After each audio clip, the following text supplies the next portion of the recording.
हमने last class में pressure due to an ideal gas को समझा था और हमने देखा था कि उसका एक्सप्रेशन आ रहा है 1/3 mc²। यहाँ पे हम रिकॉल करते चलें कि ये जो c है ये है root mean square speed of the molecules of the gas. जो गैस के मॉलिक्यूल्स हैं ये उनकी रूट मीन स्क्वायर स्पीड है। अब हम क्या करने जा रहे हैं, इस एक्सप्रेशन को 2 से मल्टीप्लाई और 2 से डिवाइड करके देखते हैं। जब हम इस एक्सप्रेशन को 2 से मल्टीप्लाई और 2 से डिवाइड करते हैं तो मैं इसे ऐसे लिख सकती हूँ 2/3 ये वाला 2 और ये 1/3 2/3 n ये वाला n। ठीक है, ये n क्या है, number of molecules per unit volume of the gas.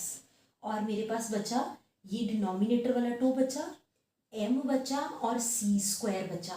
तो ये मेरे पास प्रेशर की value I 2/3 n half of mc²।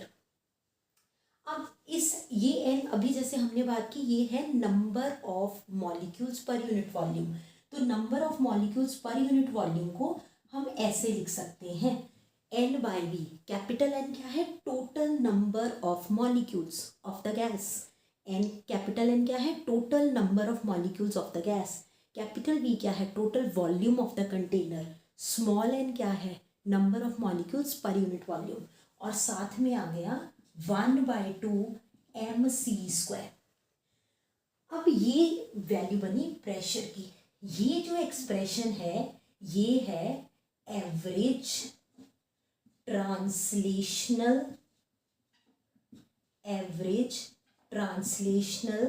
Kinetic energy of the molecules of the gas.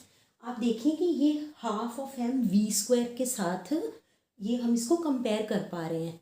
वहाँ हाफ ऑफ mv² में v भी वेलोसिटी होती है, यहाँ पे c भी क्या है, root mean square speed of the molecules of the gas.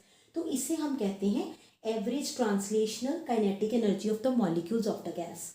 अब ये एक माइक्रोस्कोपिक प्रॉपर्टी होती है, एक सिस्टम की एक माइक्रोस्कोपिक प्रॉपर्टी होती है। प्रेशर एक सिस्टम की मैक्रोस्कोपिक प्रॉपर्टी होती है। तो प्रेशर एक मैक्रोस्कोपिक प्रॉपर्टी है, average translational kinetic energy of the molecules of the gas एक माइक्रोस्कोपिक प्रॉपर्टी है। तो जो हमने pressure due to an ideal gas का एक्सप्रेशन किया था वो इसीलिए बहुत इंपॉर्टेंट है क्योंकि यहाँ से हमें एक मैक्रोस्कोपिक क्वांटिटी जो कि प्रेशर है उसका रिलेशन समझ में आता है एक माइक्रोस्कोपिक क्वांटिटी के साथ जो है average translational kinetic energy of the molecules of the gas. So that's why this expression is really important जब हम इस chapter kinetic energy of the gases की बात करते हैं। ठीक है, तो एक तो ये समझ में आया कि इस एक्सप्रेशन की, ये जो एक्सप्रेशन हमने लास्ट क्लास में डिराइव किया था pressure due to an ideal gas का, एक तो इस एक्सप्रेशन की इंपॉर्टेंस यहाँ लाया करती है। अब हमने जब से हमने साइंस को समझना शुरू किया है तब से हमने एक प्रॉपर्टी समझी है कि अगर हमें एक कंटेनर में प्रेशर इंक्रीज करना है तो उसका सबसे आसान तरीका क्या है कि जो मॉलिक्यूल्स हैं उस गैस के उस कंटेनर में उसका नंबर बढ़ा दिया जाए।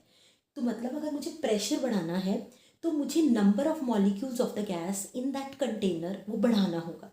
अब वो चीज़ यहाँ से भी समझ में आ रही है, यहाँ से प्रेशर n/v के डायरेक्टली प्रोपोर्शनल है। Pressure is directly proportional to n/v।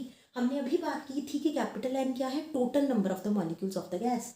मतलब अगर मुझे एक कंटेनर में प्रेशर इंक्रीज करना है तो मुझे total number of molecules of the gas बढ़ाने पड़ेंगे। That means pressure is directly proportional to capital N। So this is a very evident property of pressure जो हम काफ़ी पहले से साइंस में समझते आए हैं।